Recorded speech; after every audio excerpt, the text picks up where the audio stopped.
मान लो कर्जा बहुत ज़्यादा मात्रा में हो गया हो, बहुत टेंशन की ज़िंदगी अगर चल रही हो, बहुत चिंता ग्रसित कर रखी हो और ऐसा लग रहा है कि पैसे की आवक कहीं से नहीं है और टेंशन बढ़ता जा रहा है, तो 9 दिन पूरे होने के बाद जब 10वीं तिथि आए, 10वीं नवरात्रि पूर्ण होने के बाद में जो 10वीं तिथि आए, शमी के पत्ते 5 दुर्वा, 5 बेलपत्र, भगवान शंकर के मंदिर में 1 शमी का पत्ता, 1 दुर्वा, 1 बेलपत्र भगवान शंकर से अपनी कामना करके अपना गोत्र बोलकर शंकर भगवान के शिवलिंग पर समर्पित करें। फिर दूसरा पत्ता, दूसरा शमी पत्ता, दूसरी दुर्वा, फिर शिव जी पे समर्पित करें। 5 पत्ते शमी के, 5 दुर्वा, 5 बेलपत्र जो विजयदशमी की तिथि रहे नवरात्रि के बाद की, समर्पित कर कर 1 लोटा जल 3 बार शंकर जी को उसी जल से 3 बार समर्पित करें।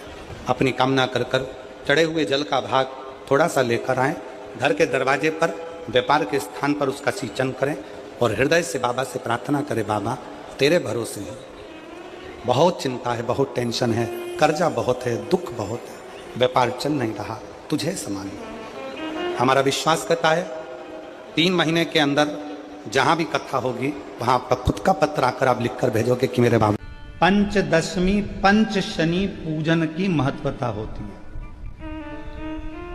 क्यों कहा जाता है कि अगर कोई आपको ज़्यादा परेशान कर रहा है, बहुत टेंशन दे रहा है, बहुत ज़्यादा अगर वो इतना हताश हो गए कि आपने सोच लिया अब तो मर जाऊं तो अच्छा है, इसका नाम लिख जाऊं, ये सब चीज़ करने से अच्छा है 5 दशमी, दशमी जानते हो, 5 दशमी, कोई सी भी 5 दशमी आप चुन लीजिए, परंतु वो दशमी अमावस्या के पहले वाली नहीं होना चाहिए, वो पूर्णिमा के पहले वाली दशमी।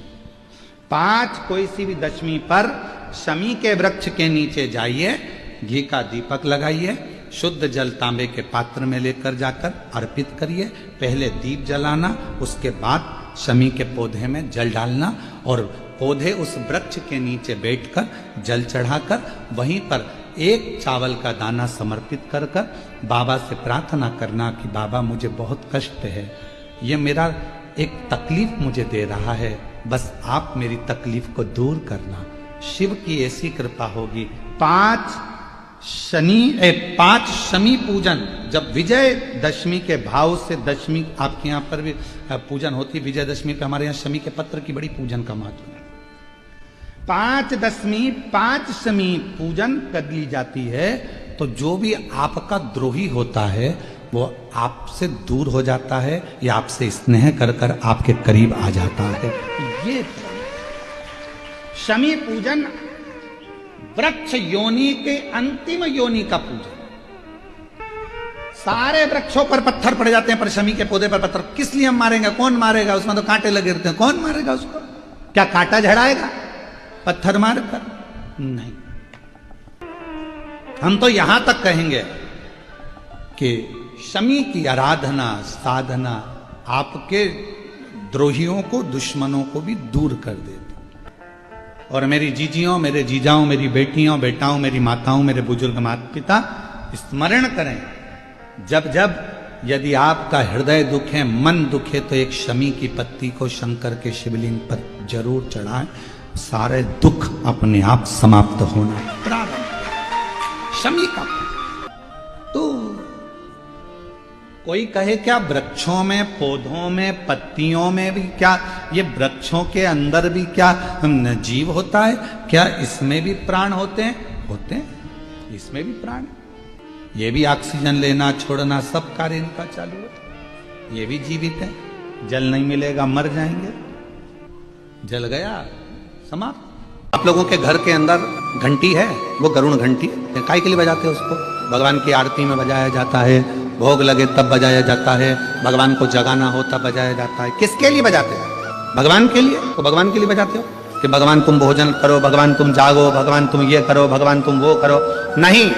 शिव महापुराण की कथा कहती है घंटी का नाद इसलिए करा जाता है कि अपनी बुद्धि को, अपने चित्त को केंद्रित करो भगवान के चरणों की ओर। और जितने घर में सदस्य हैं घंटी की आवाज को सुनकर अपने विवेक को ये केंद्रित कर लें कि मेरे घर में मेरा लड्डू गोपाल, मेरे घर में मेरा ठाकुर, मेरे घर में मेरा राम, मेरे घर में मेरा दत्त, मेरे घर में मेरा हरि विठ्ठल, मेरे घर में मेरा विश्वनाथ, मेरे घर में मेरा सोमनाथ बैठा हुआ। अपनी बुद्धि को केंद्रित करना, अर्थात गणेश जी के हाथ में जो कुंदुक होता है, उस कुंदुक, जो गणेश जी के हाथ में कुंदुक होता है, 7 दुर्बा, कितनी दुर्बा लेना है? दूबा बोलते हो, दुर्बा बोलते हो, पंजाब में क्या बोलते हैं? दुर्बा ही बोलते हैं ना। तो 7 दुर्बा, उसके पीछे के हिस्से में लाल चंदन लगाना और गणेश जी को कुंदकेश्वर महादेव के नाम से समर्पित करना। जब दुर्बा चढ़े, उस पहले तो आप कुंदकेश्वर महादेव का नाम ले लेना। जब दुर्बा गणेश जी के पास में चढ़े, तब चंद्र गणेश का स्मरण कर लेना और अपने दिल की बात बाबा से प्रार्थना कर कर उस दुर्बा को चढ़ाओ। एक दुर्बा उसमें से मांग कर लेकर आओ। जिस दुर्बा को जब मांग कर लेकर आओ, तो वो जो व्यक्ति नशे में धुत रहता है या गलत काम में धुत रहता है, उसको वो दुर्बा सुबह खाली पेट एक दुर्बा उसको खाने को दो। नहीं खाए तो उसको कोई भोजन आदि के साथ में उसको दो। उसका नशा धीरे धीरे धीरे धीरे वो छोड़ देगा और श्रेष्ठ बन जाएगा। श्रेष्ठ कुंदकेश्वर महादेव या कुंदुक का प्रहार, कुंदुक 2-3 जगह पर काम करता है। कुंदुक का अगर आपने कभी स्मरण करा हो कुंदुक का, तो कभी, वैसे तो मेरे को लगता है कि आप लोगों ने गणेश जी के हाथ में कुंदुक देखा होगा। एक शस्त्र होता है जो एस जैसा बना होता है, जो गणेश जी के हाथ में पकड़े होते हैं, दर्शन किया है, तो वो कुंदुक कहलाता है। जो बहुत चिड़चिड़ा हो जाए, बहुत अपशब्द कहना, बहुत ताने देना, बहुत गाली देना, बहुत आड़ा टेढ़ा कहना, जरा जरा सी बात में बिखर जाना, क्रोध आ जाए।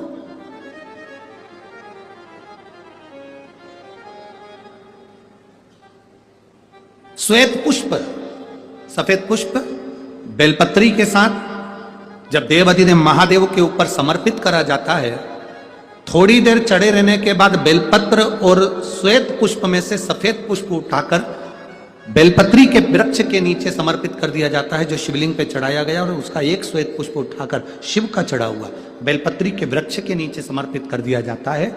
वहां की मिट्टी को उठाकर अपने घर के द्वार का स्पर्श करा दिया जाता है।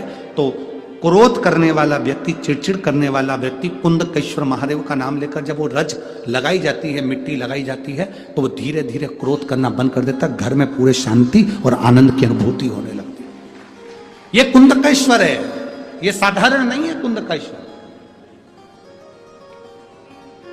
माता पार्वती ने कुंदुक उठाकर प्रहार करा, और जैसे ही माता पार्वती ने कुंदुक उठाकर प्रहार करा, प्रहार करते से विदल उत्पल के ऊपर प्रहार करते से विदल उत्पल के प्राण चले जाते हैं, और वो कुंदुक भगवान शंकर के चरणों में जाकर गिर जाता है। जब शिवजी के चरणों में कुंदुक जाकर गिरा, तब शंकर भगवान के चरणों में माता पार्वती जी ने जाकर देखा तो उनके चरणों में चोट लगी हुई थी, क्षमा मांगी, चरणों में गिर गई मां। और शिव जी ने कहा, पार्वती तुम दुख ना मनाओ, तुम्हारे कुंदुक का मेरे चरणों में गिरना, मेरा नाम आज से कुंदकेश्वर होगा।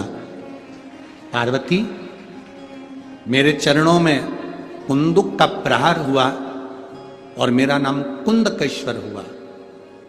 आज के बाद मृत्यु लोक में रहने वाला व्यक्ति, उसके शरीर में अगर कोई रोग, कोई दुख व्यापेगा और वो मेरे कुंदकेश्वर की कथा को पूरी सुन लेगा या कुंदकेश्वर के नाम का उच्चारण कर लेगा, तो उसके दुख का, उसके शरीर के रोग का मैं निवारण कर दूंगा। वो कुंदकेश्वर महादेव है। बोल कुंदकेश्वर महादेव की। वो कुंदकेश्वर महादेव, कुंदुक का नाम रखा। हम शंकर जी को जल कहां बैठ के चढ़ाते हैं? बोलो बोलो, जल के बोलो जरा।